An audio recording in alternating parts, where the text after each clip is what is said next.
At the start of the 2006 lacrosse season, the Duke Blue Devils came out to a strong, confident start with a 6-2 record, with losses from number 4 ranked Maryland and number 3 ranked Cornell.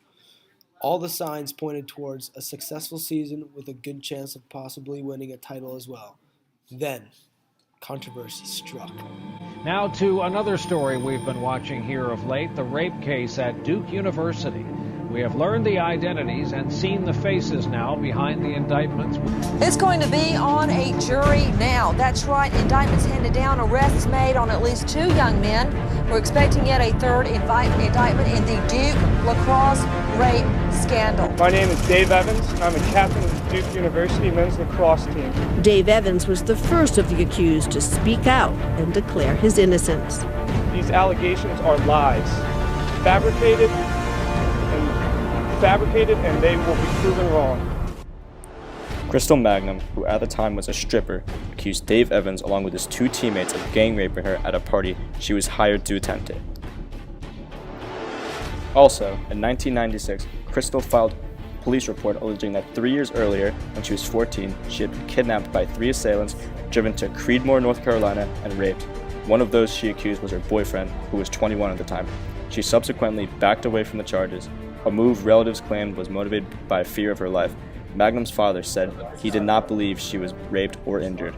Tell me about these 2 young men.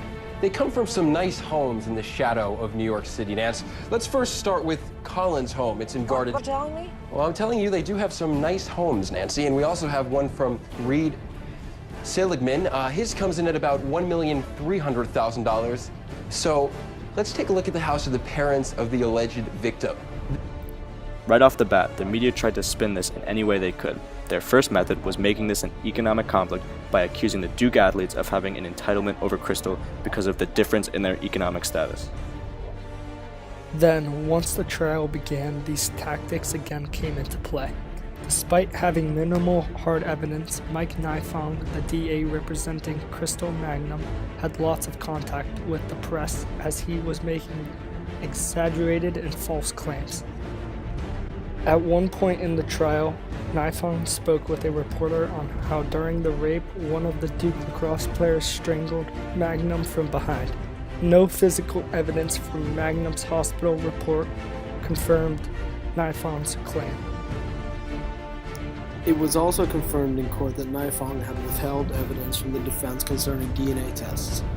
The defense also argued that Magnum had given at least a dozen different accounts of the incident, changing the number of attackers from 20 to 3 and modifying the methods by which he was assaulted. Basically, in a matter of days, this trial fell apart for Nifong, but a lot more was at stake for Nifong than just this trial. It was clear that this case was not driven by evidence, but by the idea of white privilege and the personal motives of Nifong, which could have been his upcoming re-election. These false claims and lack of evidence made it clear that there was an issue in our justice system, and this brought light to them. The defense's next move was to exploit the system and try to have Nifong removed from the trial. The lawyers representing the Duke lacrosse players approached the North Carolina Bar Disciplinary Committee about looking into if Nifong committed any kind of ethical misconduct in this trial. After thorough investigation, the North Carolina Bar Disciplinary Committee decided to disbar Nifong for ethical misconduct, which included lying to investigators and withholding critical DNA evidence from defense attorneys. The hearing committee has deliberated, and we are in unanimous agreement that there is no discipline short of disbarment that would be appropriate in this case, given the magnitude of the offenses that we have found and the effect upon the profession and the public. I do want to make some remarks as to why we reached that conclusion. This matter has been a fiasco. There's no doubt about it. It has been a fiasco for a number of people, starting with the defendants and moving out from there to the justice system in general.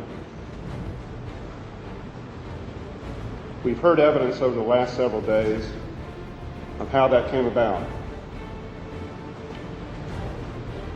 And we are lawyers and a school administrator. We're not psychologists. But you have to ask yourself, why? Why did we get to the place that we got? It seems that at the root of it is self-deception arising out of self-interest. Mark Twain said that when a person cannot deceive himself, the chances are against his being able to deceive other people.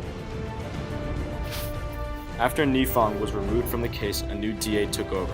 After reviewing the evidence and informing himself on the case, he dropped all the charges on all 3 of the defendants. Hi, everyone. A rush to accuse. That's how North Carolina's Attorney General described the Duke rape case when he announced all charges against the 3 Duke lacrosse players were being dropped.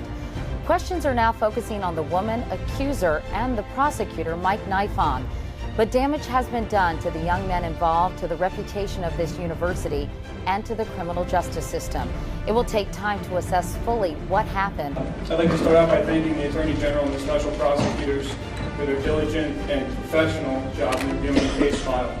It's been 395 days since this nightmare began, and finally today it's come to a closure.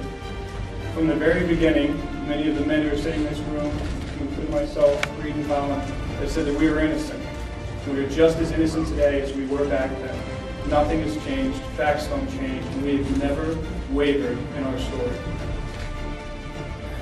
I'd also like to thank all the attorneys who are at the table before I get into anything. They've worked tirelessly, they've become family, and we owe them our lives. And that's the most I can say, and I'd like to Although the case is over and all 3 of the Duke athletes are innocent, their lives will never be the same. They lost a part of their life that can never be replaced. They were uprooted from their lives at Duke and portrayed as monsters by the media. Sports is supposed to bring people together, and you are supposed to stand tall with your community. But in this case, Duke abandoned their 3 students, stripping them off their scholarships, and the media tore them to shreds. This case showed us, however, that the justice system has flaws. In this case, it was resolved, but in other cases, innocent people are wrongly imprisoned.